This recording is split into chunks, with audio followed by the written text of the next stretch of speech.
statement and then a vision statement. So both of these go hand in hand and to make a forward push towards actually causing change within a community. These are the focal areas in which they want to focus on: diabetes, environment, hunger, vision, and kids' cancer. This is the New London Lions Club. These are some of their members. It was organized in 1922. And it was chartered in September 1922, which is two different things. When you organize a group and then get it chartered, that means you're federally recognized by other, not federally recognized, but you're internationally recognized by the organization itself. Then it's the oldest in our district, which is in southeastern Connecticut, and also it's the 5th oldest in the state. And it's sponsored 8 clubs, so that means like Waterford, Groton, Norwich. They all stemmed from all the other all the other Lions clubs that are local through all the communities, stemmed from New London Lions Club. KidSite is a big program. The New London Meal Center is a major program. I see that you guys are going to go there, and I have some pictures of some people that you might want to know. So it'll be a great thing. Also scholarships and fundraisers. This is KidSite. This is also, this is what, KidSite? Yeah, you heard of KidSite before? I have actually. What's your experience with KidSite, if you mind me asking? Oh, I think I've just heard it like been mentioned.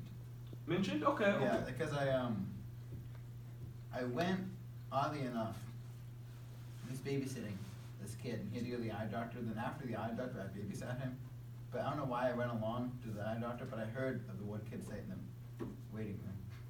Okay, KidSite is a big program that Lions Club do, and what they do is try to address. You can hit the next. To address some of these needs like nearsighted, farsighted, autism, and all the other pupil disorders. Like the list goes on. There are like 6 things that they focus on, and what they do is to try to improve the health of people's eyes so that they be able to see. This is the guy that also created the KidSite program. So I met him at the one of the international conventions. He was one of the founders, and his name is Dr. Edward Cortez. And also, it was designed in 2004 by the International Lions president. And their goal was to eye screen grade school kids to make sure that they have the stuff that they need so they can see in school. Because some people get misdiagnosed, in regards of with ADHD and stuff of that nature, and it's because they might have vision problem. When a child has vision problem, they become disengaged with their learning and stuff of that nature, and they become disruptive. So you have sometimes teachers mislabel the situation when it could be something else, which could be a social issue. Yeah. I actually got misdiagnosed at the doctor's office. Like my mom thought I needed to get glasses, and I had 20/20. The doctor legit told my mom that I had like one of the worst eyesight she's ever seen. And then I took an eye test, and I got 20/20. It happens too as well. Yeah. And then 20/20 is perfect vision. Perfect vision. That's me in a picture with the KidSite here, and the eye screening equipment. Next slide. Okay, this is New London Meal Center. All right, guys, this is where we're going to volunteer next week and the following week, respectively. Okay, it was established in 1985. It serves 5 to 6 meals a week. That means 5 lunches, 6 dinners. It serves about 75 meals per physical year. No breakfast? No breakfast. The breakfast, that's a good question. Breakfasts are actually served at another facility, which is a church. And you can get the information at your local library. You can get your information off the internet too as well. I can point you to it later. Okay. For time purposes. So please write that down, and I will get to you. No, I will get that. Okay. Lions Club do it volunteers every 3rd Friday of the month. So if you're looking for volunteer hours, you're more than welcome to get in contact with me, and I'll have my contact information if you're want to volunteer with me. And it addresses one of the international projects or a global agenda. which I showed you, which was earlier, which was hunger, vision, stuff. Those are international projects that they would like us to participate in. Next. So, in New London, you prepare meals, you serve meals, you clean, trash duties, also washing dishes, and respite orders. Respite orders is for the people that are at the shelter that are bedrock, or they can't move at the time frame because of medications that they might have been taking, stuff that's going on with them physically, that they cannot physically get themselves out of the bed. So we actually prepare meals for people that actually can't come to the meal center physically as well. Miss Peta, this woman is very, very important to the meal center. You will know her. She's the one that's going to greet us. You will love her. She feeds and helps out a lot of people in the community. A lot of people. And she's done it for a very long time. And she's a very well-respected woman. She's going to be our supervisor, boss, and distributing tasks on the days that we go. Mm-hmm. And she's a great woman. The next person is Mark. Mr. Mark runs security. He is a person that you would like to know. He's a guy who's really in touch with his community. He knows the people because he works also at another facility as well. So he knows the ins and outs, what's going on, he's the man, if you have any issues, talk to him. He's the type of big man that will fix those type of issues. Great guy to work with. Really great guy. This is the scullery. This is where you wash and prepare the dishes. You clean them, and it's go through the machine that's there, and it's actually like a crank device. So you just pull. It's pretty cool.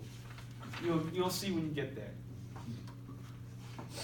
And you prepare and service the meal. That's some of the people that have volunteered with me in the past. And they were preparing some of the meals, and they were actually preparing some of the respite meals as well. Wait, do you guys do Thanksgiving dinners? Yes, They they do. have. They do Thanksgiving dinners, they do holiday dinners. Yes, that's a great question. Prepare food for service. So we actually set out all the drinks, the food, the desserts. Next one. And that's the service line in which they come through. The food comes, and you guys service all the food to the people. Then afterwards, you clean the tables and chairs. That's a big, big thing. Make sure you clean everything as well. And then you have a lot of people that volunteer. You have also a lot of elders that volunteer as well that want to give back. Some of the people are retired and they want to give back to their community, and that's how they feel that they're giving back to their community, which is a great thing. And people that do projects like these, it actually extends their life because they're doing something positive. So these are the two eldest members that work with me, and they're awesome. They've been coming. Robert? No, his Poppy on the hat. Oh, I thought it said Robert. No. He is actually from Stonington, and he's actually on the Hall of Fame for the Stonington basketball team. Oh, good. Yeah, he's really famous locally as well. Miss Jim Moran. She's still alive? Yes. I cannot believe it. My God. Okay. She still look the same. No. Okay. When I saw the picture in the I was like, I cannot believe it. Like I volunteered at the Jim Moran Yeah. food Okay. bank. I do too. Yeah, and you guys know.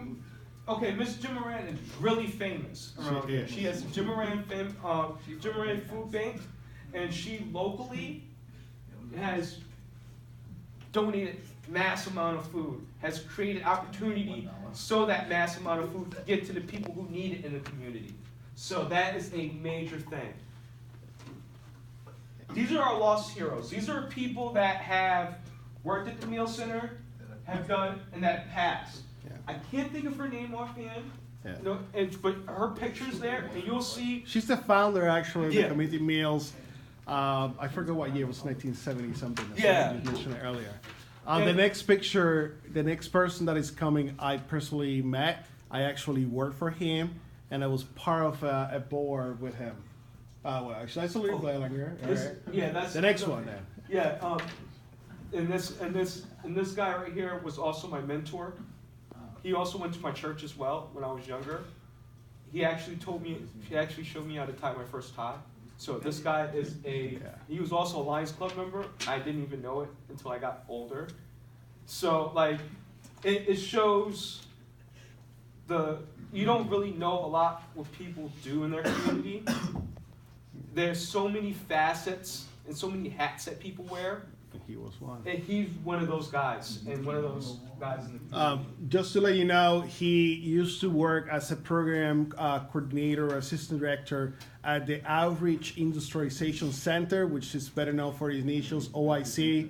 They do from domestic violence programs, prevention programs, from teaching adults skills like computers and trying to get like prepared for jobs. They do a lot of things in that building. And in addition, he was a Lion, as he said, and he also was in a lot of nonprofit organization as a board member and as a volunteer. He was part of a youth organization that is no longer, unfortunately, in London, but it used to feed high school students and teach them also like with computers, how to cook, and help them with homework after school. So like a tutoring, like a Big Brother program? Huh? Like a Big Brother He was program? like, It was the program he did was like it was more complex than Big Brothers, Big Yeah. Sister. he was more on the grassroots of other things. He Yeah. was really ahead of his times. Scholarships was a big thing as well. That some of these service organizations do, as well as in London. These are some of their scholarships that further education, expose people to civic organizations, and also as a part of the agenda of Lions Club International groups, as well as agendas of other civic organization groups. They give out donations because they want other people to be a part of them in the future. Do you get a lot of donators every year? We donate, next slide. These are the different scholarships that we do donate to and that we have done. Isabel Small was a scholarship for a woman that played the piano every Lions Club meeting. And then they made a musical scholarship for her in her name. Another one is for the Civic Mind, which is Joseph Rubio. He was a business owner within the community, and he was a New London Lions Club member. And as well, there's a memorial scholarship for education and finances to help. And then there's the Service of the Month, which is a big thing to me. It's the support of the veterans, and that's the big thing. Next slide. This is one of the veterans that were honored this year, and she really worked her butt off for that. I've seen her work in the meal center and volunteer. Not only did she volunteer and risk her life, she volunteered in the meal center. She did volunteers for various different organizations. Just a hard-working woman. I was honored to meet her. Lions Club. Yes, this was where I went to last year. I think that's to a Las very Vegas. interesting place. It should be. Yes, it is. How Very is it? interesting. I actually want to hear about this place. How is it different compared to here? They had slot machines at a convenience store. That was mind blowing to me. So I'm coming to the convenience store to buy like a soda or something, and ding ding ding ding, jackpot. How old do you have to be the gambler? You have to be 21. Dang All it. right. And that's not the subject of the But we're presentation. gonna slowly deter from what was going on. Luis, were you feeling But that was where the I'm not convention going was to at. answer. Next slide. And that was a picture of me when I went to International Convention in Las Vegas. Next slide. Okay, the reason why I go to these events, and it's very important when you go to these international conventions. I know he goes to some of these events as well. They're locally and beyond. It's very important because they vote for candidates in those positions, for international positions. So who's going to be our international directors, our presidents, stuff of that nature. Also, it's to educate ourselves about the latest service project ideas, stuff of that nature. Like, they have a planting tree one that's coming up, where everybody will plant a tree, every club will plant a tree that wants to participate on this day, for Earth Day. So it's a big symbolism thing, it's a big movement for environmental change and stuff of that nature as well. Policies updates, that's a big thing as well. Like learning about what policies are changed, what are things that they're permitting, what are things that they're changing, stuff of that nature. Promoting brotherhood and sisterhood, meaning like you're getting to meet people from all around the world. you're sharing ideas, you're meeting friendship, you're creating bonds that probably last forever. Like this guy I met, he's from Sri Lanka, and he was pretty cool. I actually learned a lot. I still talk to him socially on Facebook. So we share ideas, we talk about things that goes on. We also have work on global agendas and pushes. These are big things that they want the world to cooperate and everybody to cooperate as one on big projects. So that's what some of these service organizations push for, and that's what they're known for. Next slide. These are one of my other friends at one of the conventions. He's from Delaware. Really good guy, and his club is really diverse with women, minorities, just everything. It's really mind-blowing to see the service projects that they're able to serve and the people that they affect and change. Really great guy. Lion Day at the UN. This is a big thing that these clubs are part of, and it's basically to gear for two organizations, a partnership for humanitarian needs, and it's to create and foster a spirit of understanding amongst the people of the world. And the one thing that's really unique, that's not really talked about, but I'll share with you guys, that Lions Club International is the only club that has a flag in the United Nations that is not a country. So that is how far their reach and how far they're connected they are within our society. Is that the one, the UN New York? Yes, UN in New York. This is my second time going. The Lions Club have a meeting every year at the UN. It's always a part of the agenda. It's always there. It's just how it is. It's been like that since World War II. So that's some little bit more of the history about what goes on, if you guys are interested. Next slide. These are some of the to promote more friendship and harmony. These are goals to educate ourselves even more.